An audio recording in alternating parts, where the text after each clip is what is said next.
वाह मम्मी, ये कुकर कितना बढ़िया है। इसमें पुलाव कितना खिला खिला बनाया है मोहिनी भाभी ने। माँ, मुझे भी ऐसा ही कुकर लेना है। इस दिवाली उपहार में आप मुझे भी ऐसा ही कुकर लेना। हाँ हाँ, ले लेना बेटा। नहीं, एक काम कर तू ना आज ही बाजार जाकर शाम को ही ऐसा कुकर ले आना। माँ, आप ना एक काम करो, भाभी का कुकर 5 लीटर का है ना, आप मेरे लिए 8 लीटर वाला मंगा देना। सपना बेटा, हमने तुम्हारे दहेज में 3 लीटर, 5 लीटर और 8 लीटर के कुकर दिए तो थे ना। अभी तो वो नए ही हो गए।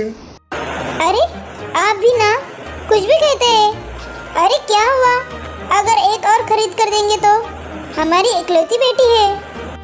सपना का स्वभाव लालची था, अपने पास चीज़ होते हुए भी मन न भरने वाली बात। इसलिए वो जब देखो तब मायके से कोई ना कोई डिमांड करती रहती थी। पर मोहिनी का स्वभाव बहुत ही मिलनसार था, वो बात को संभालना जानती थी। रहने दो माँ, कोई ज़रूरत नहीं है। पापा तो सोचते हैं मैं लालची हूँ, पर मुझे ऐसी किसी चीज़ की कोई ज़रूरत नहीं है। मैं तो अपना घर समझकर चीज़ें मांग लेती हूँ, वरना मेरे ससुराल में कोई कमी नहीं है। सपना दीदी, मुझे मम्मी ने 2 कुकर दिए थे। 8 लीटर वाला मैंने यूज़ नहीं किया, वो आप ले लेना। मोहिनी बहू, तुमने बिल्कुल सही बात की, यही ठीक रहेगा। ठीक है भाभी, अगर आप इतना कह ही रही है तो मैं वही कुकर लेकर जाती हूँ। इस तरह सपना कई बार कुछ न कुछ मांगती ही रहती थी। ऐसे ही एक दिन, हेलो मम्मी, आपके लिए खुशखबरी है। कैसे बताओ, समझ ही नहीं आ रहा। क्या क्या मैं नानी बनने वाली हूँ? तू सच कह रही है? हाँ मम्मी, कल ही डॉक्टर को दिखाया, मैं प्रेग्नेंट हूँ। बहुत ही बड़ी खुशखबरी है। चल अच्छा हुआ, तेरी सास तो बहुत ही खुश हो गई। हाँ माँ, वो तो बहुत ही खुश है। वो तो अभी से ही गोद भराई के फंक्शन की तैयारी में लगी है। माँ, वो गोद भराई का फंक्शन बहुत धूमधाम से करने वाली है। आप देख लो, अभी से तैयारी शुरू कर दो। अब क्या क्या दोगी मेरे गोद भराई में? देखो माँ, यहाँ तो मेरी पूरी बिरादरी है। संभल कर, हाँ, जो भी ला रही हो अच्छा लाना। अरे बेटा, तू चिंता मत कर, मैं तेरे पापा और भाई के साथ बैठकर सारी लिस्ट बना दूंगी। सपना की प्रेगनेंसी की खबर सुनकर सब लोग बहुत ही खुश थे, पर सपना का लालच यहाँ भी नहीं रुकने वाला था। एक दिन जब वो अपने मायके आई। क्या हुआ बेटा, तू परेशान क्यों है?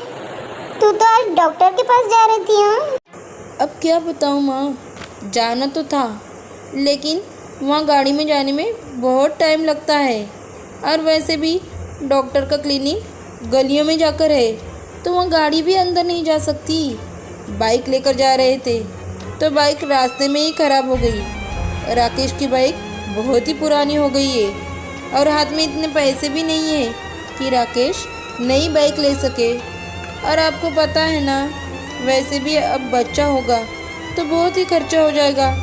रिक्शे में जाने से सासू माँ ने मना कर दिया है। रास्ते में बहुत गड्ढे हैं ना, तो रिक्शे में गड़बड़ हो सकती है।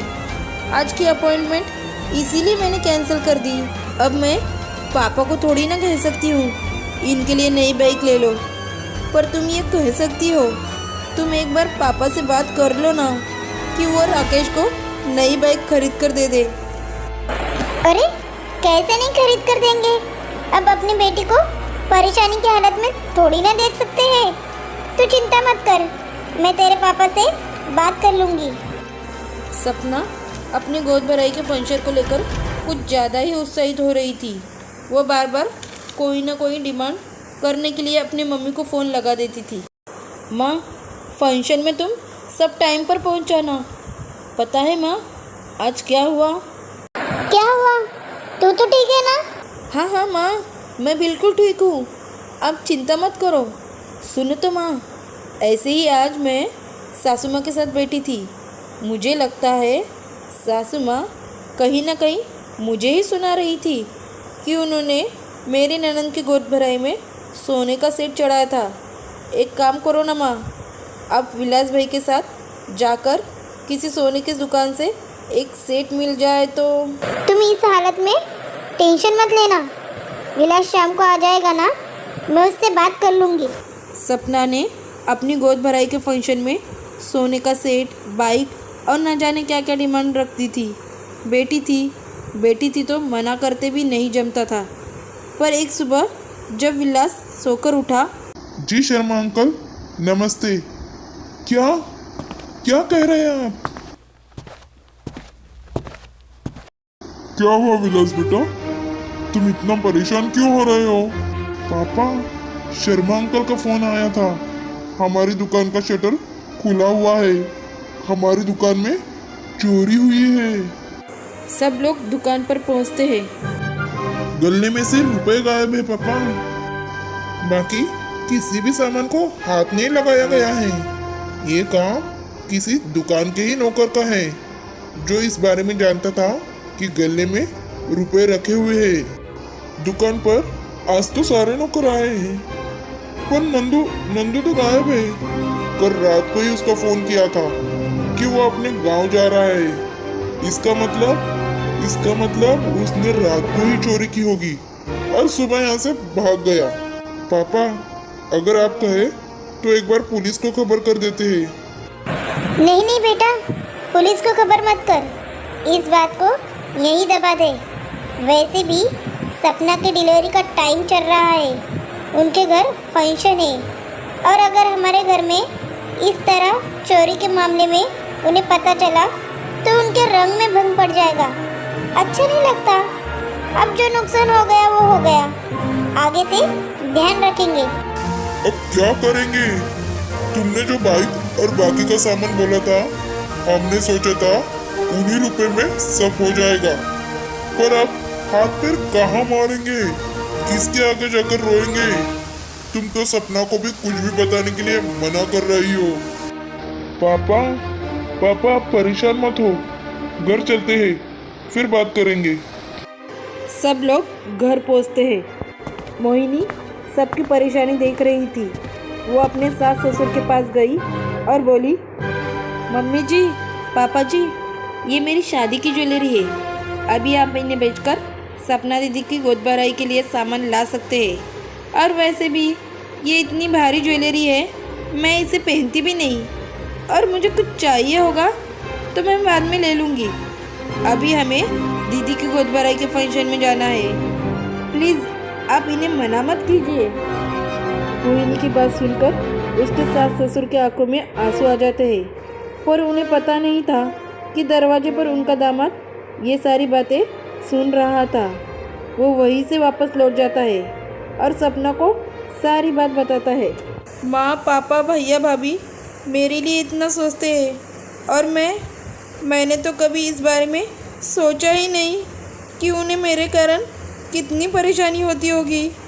आज उनकी दुकान में चोरी हो गई, फिर भी मेरे बारे में ही सोच रहे हैं। मैं तो उनकी बेटी हूँ, मुझे समझना चाहिए था कि मैं कितना लालच कर रही हूँ। मैं सचमुच कितनी लालची हूँ ना मुकेश। तुमने आज ये सच्चाई बताकर मेरे हाथों से कितनी बड़ी गलती होने से रुकाई। मेरे कारण मोहिनी भाभी की ज्वेलरी चली जाती। अपनों का तो आशीर्वाद ही कितने सारे गहनों के बराबर होता है। सपना बहू, तुम इस हाल में चिंता मत करो, तुम्हारी भाभी के गहने नहीं बिकेंगे। हम भी एक बेटी के माता पिता हैं, हम जानते हैं बेटी के लिए फर्ज निभाना क्या होता है। तुम हमारी बहू नहीं, बेटी हो, इसलिए तुम्हारी परेशानी हमारी परेशानी है। सपना, तुम अपने माँ बाप से फोन पे बात कर लो, उन्हें भी अच्छा लगेगा और तुम्हें भी। सपना उसके माँ पापा से फ़ोन पर बात करती है। उसके बाद सब लोग गोद भराई के फंक्शन में पहुँचते हैं। मोहिनी भाभी, आप बहुत अच्छी हो। आप एक बहू होकर भी मेरे माँ पापा के लिए बेटी समान हो, और मैं एक बेटी होते हुए भी अपने माता पिता को नहीं समझ पाई। आई एम सॉरी भाभी।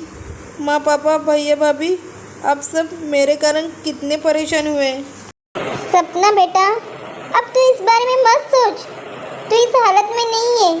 चल बैठ, चल मैं तेरी नज़र उतारती हूँ मेरी बच्ची। सब लोग बहुत ही धूमधाम से सपना की गोद भराई का फंक्शन अटेंड करते हैं। सपना के चेहरे पर खुशी देखकर सबके चेहरे पर मुस्कान आ जाती है। कहानी अच्छी लगी हो तो प्लीज़ लाइक सब्सक्राइब कर कमेंट्स भी ज़रूर कीजिए। Thank you.